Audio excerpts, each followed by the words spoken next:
Welcome to the Drag Me to the Movies Extras. I'm Ned. And I'm Joe.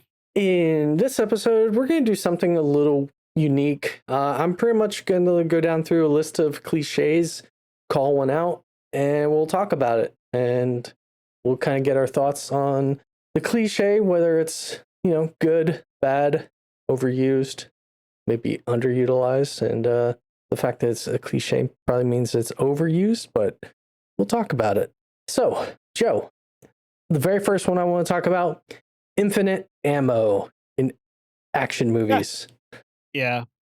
So, I mean, that's one that you could arguably, like, I guess historically for the podcast, right? I'm the one that's like, this wasn't true to life enough, or, you know what I mean? Like, I call that out quite often. Yes, yes. But I feel like unlimited ammo is a necessary cliche.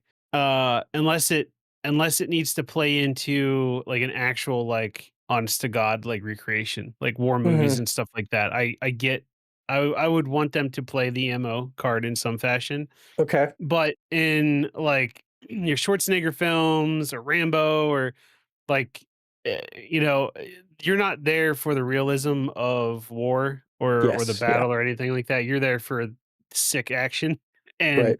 unlimited ammo provides that for you. So I'm all for the unlimited ammo in 90% of the cases. Okay. Yeah. I tend to agree with you. Um, I do feel there are definitely some movies that handle it better than others, and then obviously they have certain ones that just they're that type of movie where yeah they're gonna do whatever they want. Ammo count doesn't matter. One place Mhm. that I do get kind of annoyed with that I want to see ammo matter, and you're not going to think of it as a movie that is a war movie or a typical shooter movie. It is Mhm. Spider-Man and his web shooters. I Yeah. love the old like 90s cartoon and like cases where he's made the web shooters and he runs out of webbing from his cartridge. Mhm. That leads to some great scenes and moments where, he's falling from the sky and doesn't have a method to shoot web. Like, those are, I think, some really cool scenes to see how he gets out of that situation. Um, Yeah. so that's definitely one of the cases where I wish they wouldn't just have infinite ammo. But then there's cases like John Wick where they do a fairly decent job of showing John Wick, constantly reloading and checking the chamber and like all that stuff, which is, I think, adds to a positive experience for me. Right. I mean, there's even the scene where ammo plays in, right? Where Right. they're having that duel, and I forget exactly how it plays out, but he thinks he killed John Wick because he wounded him, but he says, "Oh, you fool! He never fired his bullet." So like Hmm. there are times where limited ammo become part of the story. And in fact, I'm trying to think of an example, but I've seen a few movies where they do take ammo into consideration, and I do like when they do that. Like if it's one person against like a mob of villains or whatever, like as they're downing people, they're picking their gun up, and and using it, and then when it's out, they throw that gun away and then do something to take another guy out and then take his gun, and like that I also think is like a cool aspect to it, but Hmm. in that case, a lot of the time the action is more of like a technical action Right. scene. Like typically I think when I see the unlimited ammo scene, it's just pure unbridled like shooting that's going on at that point. And the technicality maybe is the not the shining star, It's Yeah. again like I said like with the Rambos and stuff where, it's just bullets flying and it's explosions and stuff like Uh, that. but I don't know. Like the more and more I think about it, I'm thinking like Deadpool, where he literally does a countdown of how many bullets he has, like and how well that That's true plays out. too. Like, I appreciate when movies do pay attention to it, but I understand those that don't. Right. Yeah. Yep. Yeah, Nice. I think overall just to leave it is that like I don't necessarily care a lot of times when Okay. that comes into play. Fair. All right. The next one is walking away from an explosion. The cool guy never looks back. What are your thoughts on that? Huh, huh. That's a good question. I don't I don't know that I've seen it much recently. Um I mean, typically when I see it, it's the cool guy walking away is just like icing on the cake, right? All of the cool shit already happened at that point. That's just kind of like the period at the end of the sentence, I guess. Hmm. And I think it's badass. I also think it's kind of funny too when like I've seen comedies use it where the explosion happens and somebody tries to be cool, but like they get launched forward because the Hmm. explosion, like the concussion knocks them over Right. kind of thing. But yeah, it's another one where I think it's cool. Um, but I guess it's probably the context in which it's used. Yeah.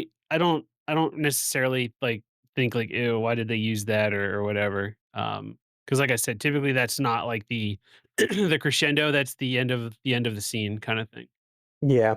And also Your depth thoughts? perception could be off and all that. I mean, in Right. general, I'm okay with it. Do I feel like it's practical? Not necessarily. Like even in our last movie we talked about Mr. and Mrs. Smith, there's the part where the gas blows and, you know, Angelina Jolie is thrown across the room a little bit. Um it's cool looking cuz, seeing fire do its thing and, people be impacted or not. I don't know. In general, I'm okay with it, but I definitely appreciate it when it's used appropriately. And when I say appropriately, it means someone is actually being like impacted by it. Right. Right. So yeah. Okay. All right. The next one I have for us is the the one at a time fight, where you have dozens of people going after a single person, and they go one at a time. Yeah. Yeah, I go back and forth on that. I think again, I think it depends on what's happening, and I guess it depends on what kind of weapons are at play, right? Mm-hmm. Because, like, for instance, just recently, I rewatched Ninja Turtles 1 and 2, like the Why puppet not the one, third? not puppet, but the suits, right? Yeah. I just didn't get there, and I also remember that I wasn't a fan of it, Okay. but there's a lot of that, like, the foot are there fighting them, and it's one at a time. Uh huh. Now they do throw some where, like, Mikey gets, like, jumped on by 5 or 6 guys, but then surprisingly, 5 or 6 guys go flying in the air and Mikey's fine, you know what I mean? Like, Mm-hmm. but, why I say it depends is it depends on the weapons that are being used at the time, right? Like, if it's swords, like, it's probably gonna be mostly one at a time because there's that whole potential of striking your allies and, in your swings and stuff like that. So I understand in that case and sometimes with shooting as well. Um, but there is an awful lot of, like, especially in, like, the shooting and knife fight type scenes where Mm-hmm. there's always that one guy goes in for the fight, and then there's, like, 5 or 6 guys just waiting in the background with their knife or their gun pointed and not executing anything, you know what I mean? Um, so, yeah, again, that's another one that doesn't necessarily bother me. I get why they do it, because if they didn't do that in a lot of cases, the action scene would be over pretty quickly. Uh, so I get it. But on the other side of that, I will say, like, again, bringing up John Wick, there's a lot of that happens in John Wick where there are countless amount of people, but John Wick handles it pretty well in that they're constantly moving. Like John Wick's constantly moving through the scene and Yes. like dodging bullets and executing people, Using people's human precisely. shields. Right. So it's kind of mob control in that case. Um, so there's different ways to handle it. I don't know that necessarily has ever been like a huge bummer for me. I know there have been times where I've rolled my eyes when it happens, but typically it doesn't bother me too much. How about you? Generally I notice it. I also like just in general some of the fight choreography and how that plays out. I always kind of keep an eye out for it for some reason. And man, Hmm. there's some definitely bad representations out there of this. Um, but I think when they get it right and have either like, and I'm not talking shaky cam, but the camera movement kind of playing into the scene in a way where it doesn't feel like as stagnant and having people in the right positions and moving around to kind of make it feel like, oh, they're not right there just waiting for their turn. Um, I appreciate when I see that more so than literally seeing someone sitting there wait for their turn to strike. Right. So yeah, I like it when it's handled more appropriately, but Hmm. I feel No, like I, there I are get it. definitely cases. Like especially when there's guns involved, that you really should just have that person take a shot and have something else happen or something, or Right. actually I mean, have your yeah. character get shot. You know? Right. Yeah, because in a lot of those cases, what happens, like, that one person picks everyone off one by one, whereas, you woulda shot and maybe hit one of your own, Yep. there'd be more people alive kinda Right. thing. Yep. Yep. For sure. All right. The next one I have is one that I don't know if you're going to be aware of as much. I'm sure you've seen it, but the whole like thriller horror movie where someone's looking into, a bathroom mirror and they have the door open and swing the door shut to reveal something behind them for a jump scare. Are you familiar with that? Can you describe that one last time? Because when you said horror cliches, my brain started talking to myself about, like, which one you were gonna do, so I need you to Yeah, one yeah, more time yeah. that for No, me. it's pretty much the scenario where you have someone, they're at a mirror in a bathroom. They open up the mirror to get medicine or something like that. When Oh, they okay. close the I got mirror, you. something's just behind them. There's someone behind them. Okay. Right. I got you. Yeah, sorry. And I hope I don't steal future cliches, but my brain was going, was he gonna say the black guy dies first? Was he gonna say the couple It's, having sex dies? Was he gonna say, you know what I mean? Like, I mean, if you gonna want to say, talk like, about don't run those, we can away? after this, Like, but I thought that's but I was not expecting the mirror one. okay. So I am familiar with that. Okay. It seems like a lot of times it's like you said, it's the medicine drawer or Right. medicine cabinet, right? And there's somebody behind them, and then they turn around sometimes and they're not Mm-hmm. there. Um, so yeah, I think it's creepy. I it's also relatable. Not that there have ever been anybody behind me when I've looked in the mirror, but I don't know about you, but like, if you ever looked in the mirror and you thought you saw something, or you saw like something in the corner of your eye, or and you know what I mean, and there's nothing there when you looked, like that is kind of terrifying. So I kind of like that cliche. I think it's done well usually. Okay. I even like it sometimes too when it's non-threatening when it does it. Like, again, I'm not very good at the specifics because it's been a while for a lot of these, but like I know there's been times where like somebody's on edge and they do that, and it's like their spouse behind them, and like that freaks Mm, them out, kind of thing, because they're already on edge. right. But yeah, I think that's a good one because it's something that is believable. It's something that could happen, and Happens. like yeah, right. Yeah. Like I think it's a good jump scare. Yeah. What do you think? I appreciate it to an extent, especially like, you know, there's one or two ways it can go. There can be someone there, and there's also times where someone isn't there, and it's cut to a person being somewhere else or something like that. Um, I feel it's definitely done a lot, but not the worst way to handle adding a jump scare attention to your scene. Mhm. So yeah. So let me ask you this, because again, I can't think of a specific, but I know I've seen it where that's used as misdirection. Do you appreciate when they use cliches like that in horror, but it's a misdirection, like where like they build up that dramatic music, like they're going to close the medicine cabinet, and then there's going to be somebody, but there's not. Like, eh, Sometimes I do. I mean, I really appreciate when they can do something similar but add something unique to it. mhm. Or put some type of spin on it that makes it a little bit more interesting than just your standard. Um, I know that's Give an challenging to do, example. especially. I don't off the top of my head. Yeah, I hate to But put you on spot because I've not had specifics, but I was just curious if you had one that you could think of. yeah, I don't have any off the top of my head. But yeah, I know I've seen some unique things done in those scenarios. I know I've seen so many times that it's hard to pick one or recall one that was that unique. All right. The next one, or actually, did you want to talk about some of those other horror ones that you mentioned? I mean, if we need more Okay. filler, we can come back to it, but no, we don't need to right now. Okay. All right.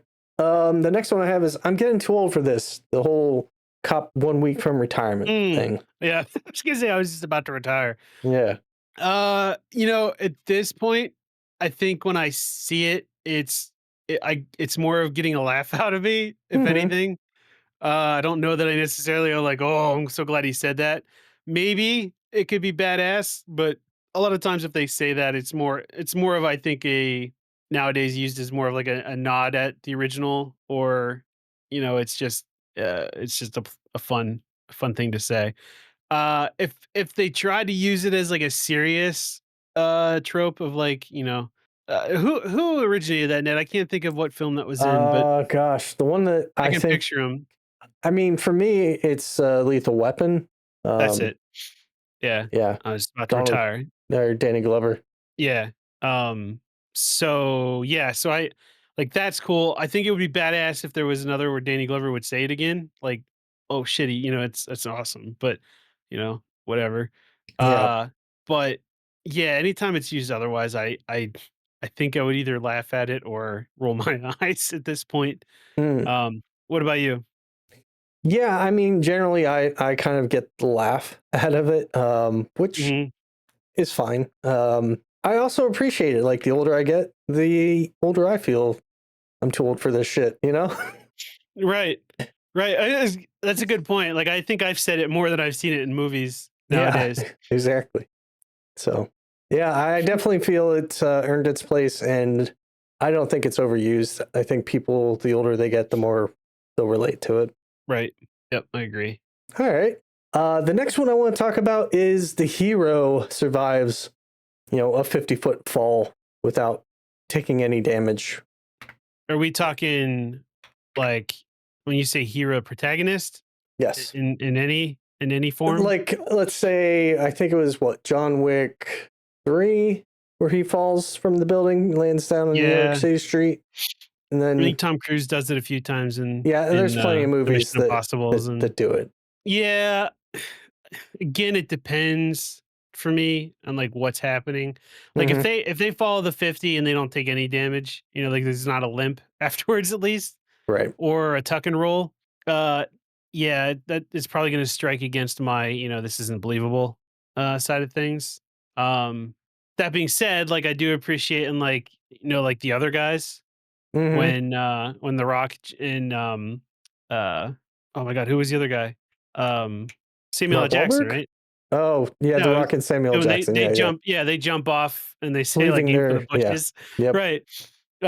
Like, that's hilarious to me, like, that's a funny way to use that cliche.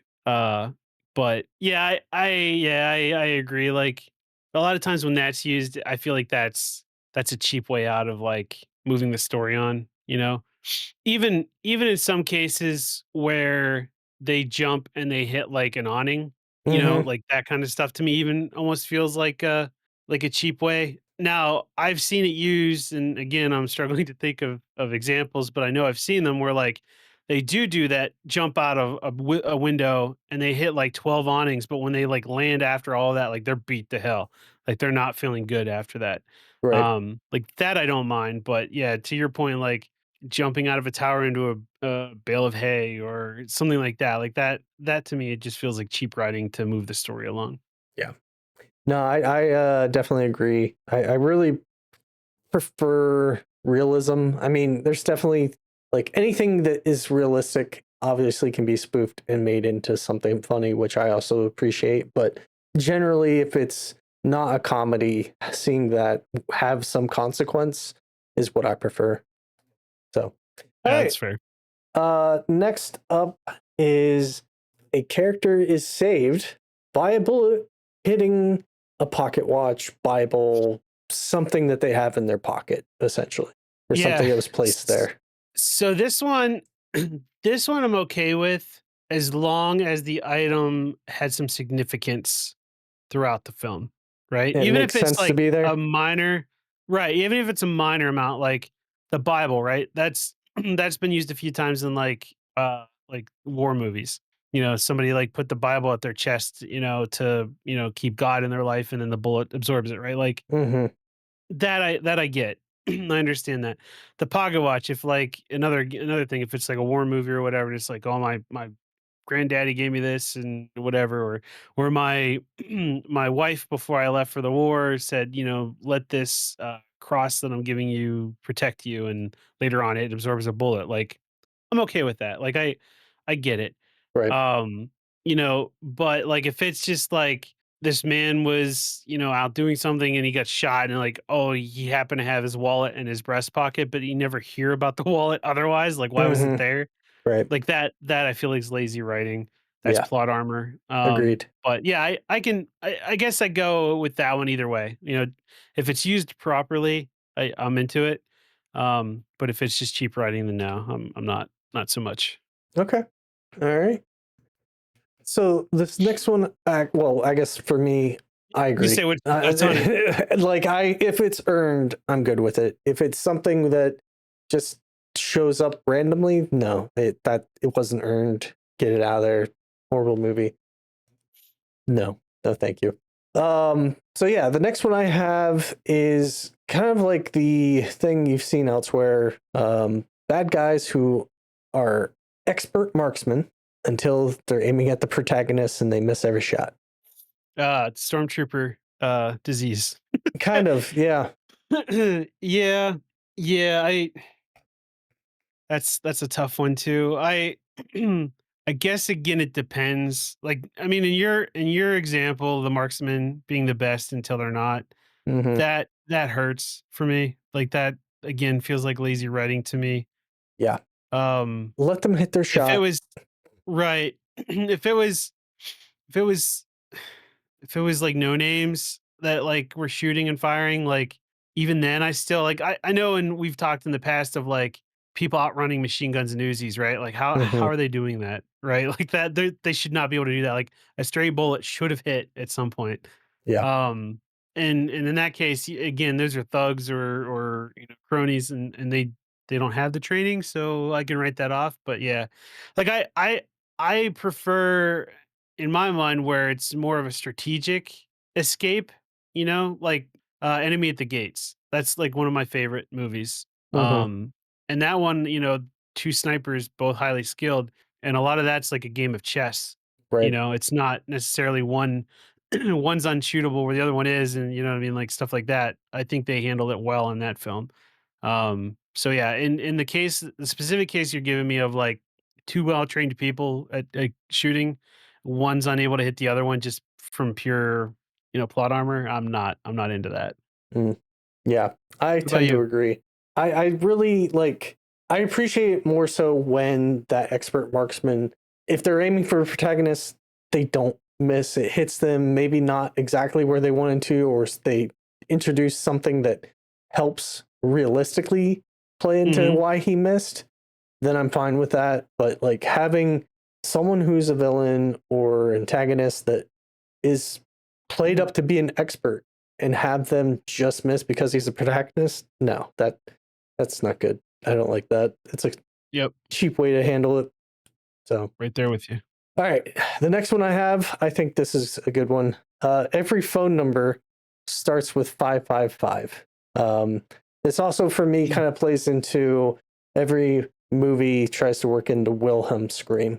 Um, but what are your Are we doing thoughts? those separate? No, we can do them together. Okay, so 555 doesn't bother me. Yeah, same. Wilhelm scream doesn't bother me. I actually kind of look for the Wilhelm scream, honestly. Yeah. Um, and I'm actually kind of happy when they do. uh, yeah, I don't think it detracts at all. Yeah, I think it In some adds to the cases, experience for me. right? In some cases, they fit the Wilhelm in, and you don't even hear it. Like I'll read about it later, and I have to go back and listen because they either pitch it down or they hide it in like amongst a bunch of other screams that are happening or whatever. Um, but no, I like both of those. I understand the 555s to keep people from calling actual numbers, so I get that. But it doesn't detract to me at all. Yeah, it's just weird to me that that's a pretty decent range of numbers that just aren't real. Right. So, a little bit of a side, if I can pull back Sure. the curtain on something I just found Yeah. out about. So, this is again another shout out to the drag or to Mad Scientist Party Hour, the other podcast that I listen to. Mm-hmm. I told you about how one of the members there came out with a movie and all that, and he was talking about it recently where if you are making a film, in most cases, if you mention a website, you have to buy the domain for a while, um, just to keep people from buying it and using it like, I For guess malicious or inappropriately, yeah. right? So, so I kind of look at that the same way, right? Like if you use somebody's number publicly in a movie, and they were getting like hate messages or, you know, threats or whatever because they thought it was Hans Gruber that they're calling or whatever. Like I could see that being a problem. So that for that reason, I don't necessarily care. Hmm, Like it doesn't bother me. fair. Very fair. I'm nothing but fair, Ned. Yeah. But yeah, in general, I am okay with the 555, and I love hearing the Wilhelm scream in there. I also Agreed. appreciate variations, like even if you just want to disguise it a little bit, work it in there. I'm good with that too. hmm I mean I love like you and I talked about this off the podcast. I watched all the extended versions of Lord of the Rings and they use the Mm, Wilhelm scream in every yep, one of those. they do. And Yep, I think it's hilarious. yep. You know? So yeah, I'm all for it. Yeah, it's like just those little Easter eggs to watch out for every It time. is it's comfort. It feels like Yeah, home, you know? yep, for sure. All right, the last one I have for us is the red wire versus blue wire bomb defusal, where there's only a split Mm, second left before the bomb goes off. yeah. Uh that again to me is lazy writing. Yeah. Um, I mean, I feel like it's taking complex things and trying to dumb them down and make them easy. Uh, and even in some cases now it gets to the point where it's like cut the red wire, no, the black wire, the red wire, you know, they're Hmm. kind of drifting off of the whole, you know, trope. But Right. yeah, I agree. The whole red wire thing just seems lazy to me if that's where they keep it, right? Like, I'll cut the red wire and that's it. Like that by Hmm. itself, that to me is not good writing. Yeah. I tend to appreciate movies where they actually take the time to kind of play it out a little bit differently, like, or it's very on like what time you see pass in the movie is what actually runs for the bomb. So it really feels like you're kind of there with that pressure. But having it just be kind of the red versus blue, which wire do you cut? And getting that last second thing, that I think is a little cheap. I prefer when there's other things kind of working into it to build that tension other than just that fact. Right. And to add what you said there previously about time passing, right? Mm, With it. yep. I also do not like when they're like 10 seconds left on the bomb and they fit 5 minutes of content in Right. there, Yep. like, you know, somebody reading a manual and telling them what to do kind of thing, like, to me, that just takes me out of it. Right. At that point, you might as well have just fused the bomb already, you know? So, yeah, no, if they're gonna do the red wire, like, I think and again, I'm not gonna think of an exact example, but I have seen the whole red wire thing used effectively where, like, the bomb has multiple red wires, you know? Speed. Or right. Or there's like it's like a rat nest of wires, and, Hurt Locker. you know, it's hard to find right. Like those I think are good examples of cut the red and because you can't find the red, you know? Right. In Have you some seen cases, Hurt there is no red Locker? wire. I have not. Oh, that's getting added to the list. Add it to the list. Yeah.